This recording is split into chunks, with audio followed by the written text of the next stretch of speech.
Welcome students, this is Aisha Fatima. So today's our topic is center of mass.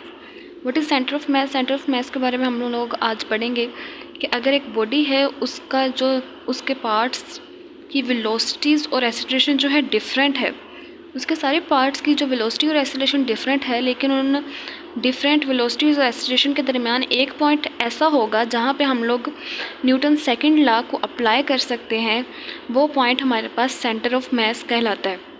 Newton second law आपको पता है कि मास और acceleration का प्रोडक्ट होता है, ठीक है। Newton second law of motion is applicable to a single particle और a system of a particles. Single particle पे या सिस्टम ऑफ पार्टिकल्स पे जो है एप्लीकेबल होता है। Even when the parts of a system have different velocities and acceleration, there is still one point in the system whose acceleration could be found by applying second law. अगर एक system है उसकी जो parts हैं उनकी velocities और acceleration जो है डिफरेंट है, तो वहाँ पे एक सिंगल पॉइंट ऐसा होता है जिसका हम लोग एक्सीलरेशन फाइंड कर सकते हैं सेकंड लॉ को अप्लाई करके, न्यूटन सेकंड लॉ को अप्लाई करके। वो पॉइंट हमारे पास होता है centre of the mass. Centre of मास क्या होता है? सेंटर ऑफ मास हमारे पास एक ऐसा पॉइंट होता है जहाँ पे बॉडी का सारा मास जो होता है वह कंसनट्रेटेड होता है।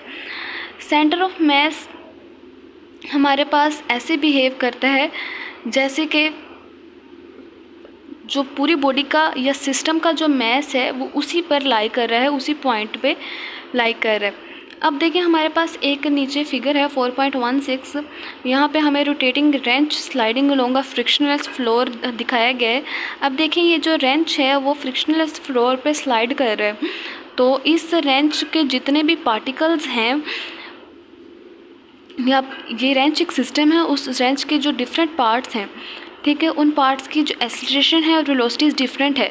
लेकिन इस रेंच में एक पॉइंट ऐसा भी है जिस पर हम लोग न्यूटन सेकंड लॉ अप्लाई कर सकते हैं और उसका एक्सीलरेशन फाइंड आउट कर सकते हैं। उस पॉइंट को येलो डॉट से शो करवाया गया है, ठीक है। The center of mass is the point where the whole mass of the body is assumed to be concentrated. Center of mass ऐसा पॉइंट होता है जहाँ पे पूरी बॉडी का मास जो होता है वह अज्यूम किया जाता है कि इस पर कंसनट्रेट करे है। The centre of mass behaves as if all the mass of the body और system is lying at that point.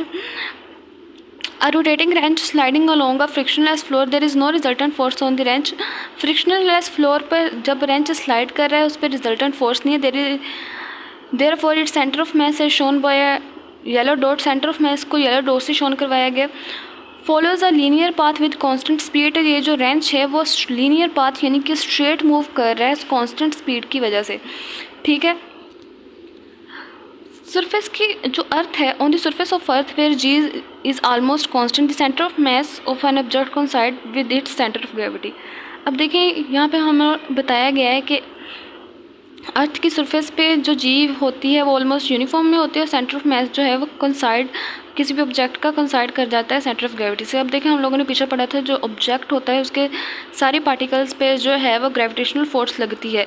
अगर हम लोग उसके ग्रेविटेशनल हर पार्टिकल्स की ग्रेविटेशनल फोर्स को जमा करें या उसका सम करें तो वो ऑब्जेक्ट के वेट के इक्वल होगा, तो ठीक है। तो सेंटर ऑफ मास हमारे पास यही होता है कि अगर किसी बॉडी पे फोर्स लग रही है और उसमें एक्सीलरेशन प्रोड्यूस हो रहा है, उस एक्सीलरेशन के मैग्नीट्यूड को फाइंड करने के लिए बॉडी की करैक्टरिस्टिक्स को, बॉडी के पास जो करैक्टरिस्टिक्स होता है वो होता है मास। और ग्रेविटी क्या होती है? बॉडी का जो वेट होता है उसको अपनी तरफ अट्रैक्ट करती है, बॉडी का वेट जो है डाउनवर्ड एक्ट करता है क्योंकि ग्रेविटी उसको अपनी तरफ अट्रैक्ट करती है। तो सेंटर ऑफ मास जो है वो सेंटर ऑफ ग्रेविटी के साथ ऑलमोस्ट कंसाइड कर जाता है। ओके स्टूडेंट्स, अल्लाह हाफ़िज़।